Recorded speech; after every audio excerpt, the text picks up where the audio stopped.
आपके साथ मैं आदिल खान आजाद। इजराइल पर देर रात एक बड़ा हमला हुआ है और इसे ईरान की तरफ से बड़े हमले का एक टोकन माना जा रहा है। हालांकि यह हमला खुद ईरान ने डायरेक्टली नहीं किया है।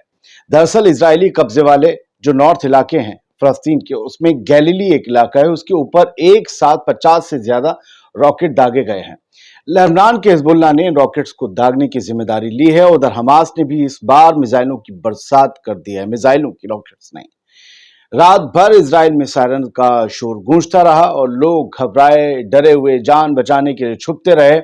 हालांकि आयरन डोम भी काम कर रहा था, लेकिन कई जगह वो नाकामयाब भी हुआ। उधर इजराइल को बचाने और ईरान को हमला न करने की वार्निंग देने वाले अमेरिका को सऊदी अरब, कतर, कुवैत, संयुक्त अरब अमीरात और तुर्की ने ठेंगा दिखा दिया है। तुर्की ने एक बार फिर ठेंगा दिखाया और मोहम्मद बिन सलमान ने भी। इन देशों ने साफ कर दिया है कि ईरान के खिलाफ जंग में ना तो वो सीधे उतरेंगे और ना ही वो बड़ी चीज देंगे जिसकी बाइडेन को जरूरत है इस वक्त सबसे ज्यादा। वो चीज क्या है ये मैं आपको आगे बताऊंगा। आगे तक इस वीडियो को आखिर तक देखिए जरूर। साथियों, हिजबुल्लाह ने एक बयान में कहा है कि उसने नॉर्थ इजराइल में इजरायली आर्मी की तोपों को निशाना बनाते हुए दर्जनों रॉकेट दागे हैं। आईडीएफ ने रॉकेट हमलों की पुष्टि करते हुए दावा करते हुए ये कहा है कि इसमें कोई जख्मी नहीं हुआ है। हालांकि हकीकत दोस्तों शाम तक बदल भी सकती है। यही इजराइल कबूल करे कि कुछ लोग घायल हुए हैं, कुछ मारे गए। रॉकेट हमले के दौरान आसमान रोशनी से नहा गया, जो आप देख रहे हैं। आयरन डोम के इंटरसेप्शन के दौरान तो ऐसा लग रहा था कि आसमान में फुलझड़ियां जल रही हूं। एक तरफ से रॉकेट, दूसरी तरफ से आयरन डोम से निकले हुए हल्की मिसाइल। इस आतिशबाजी में, नशे में धुत इजरायलियों को भी रात भर जगने पर मजबूर कर दिया। होश वालों के तो होश उड़ा ही दिए थे। हिजबुल्लाह ने यह रॉकेट हमला ऐसे वक्त में किया है जब ईरान ने अपने वाणिज्य दूतावास, यानी कि जो काउंसलेट था उसका दमिश्क में, सीरिया में, उस पर हमले के जवाब में इजराइल को सजा देने की कसम खाई है। ये बात इब्राहिम रईसी ने भी कही, ये बात आयतुल्लाह खामेनी ने भी कही। तो लिहाजा इजराइल के खिलाफ ईरान हमला करेगा, ये बात 24-48 घंटे की कल से अमेरिका कह रहा है। अभी इस हमले को लेकर आईडीएफ ने क्या कहा है? इजरायली डिफेंस फोर्स ने बताया है कि इससे पहले भी आईडीएफ एयर डिफेंस एरे ने हिजबुल्लाह के 2 बमों से लैस ड्रोन्स को मार गिराया था। यानी सिर्फ ऐसा नहीं है कि रॉकेट आए, ड्रोन भी आए थे। लेबनान से इजरायली इलाके में वो घुस गए थे, इंटरसेप्टर से छर्रे गिरे। इसकी वजह से नफ्ताली इलाके में सायरन बजने लगे और उनका रॉकेट नहीं गिरा। इजरायली अफसरों ने यह बताया कि इससे पहले उन रॉकेट अटैक की पहचान की गई थी जो लेबनानी इलाके से रामोत नफ्ताली की तरफ बढ़ रहे थे। आईडीएफ ने खतरे को दूर करने के लिए साउथ लेबनान में कई जगहों पर हमला भी किया है। उसे इजराइल का रिटेलिएशन आप कह सकते हैं।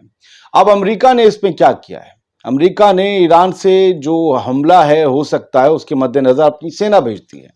लेबनान के रॉकेट हमलों के बाद अमेरिका और ज्यादा अलर्ट मोड पर चला गया। अमेरिकी अफसरों ने यह बताया है कि यूएस ईरानी हमले की आशंका के बीच मिडिल ईस्ट में, मशरिक वस्ता में एडिशनल फोर्स भेज रहा है।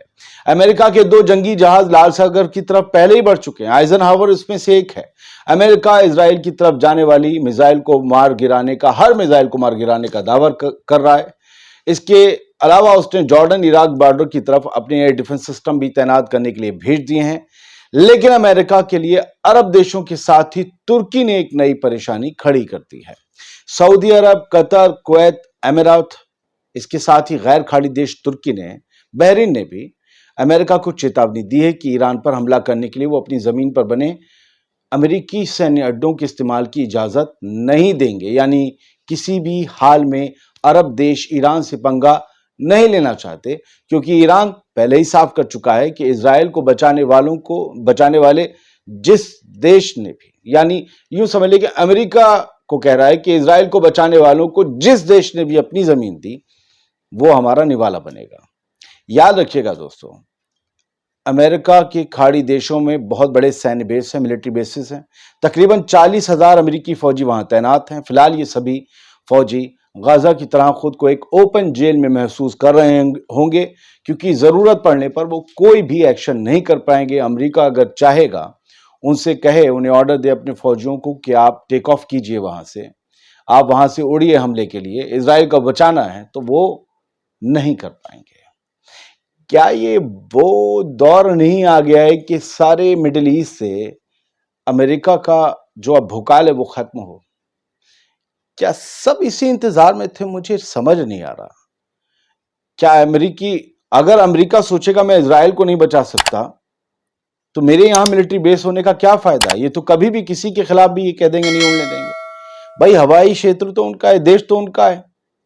अमेरिका तो वहां बेस बनाए हुए है और कब्जा करे हुए। इराक तो कह रहा जाओ यहां से, वो जा नहीं रहा।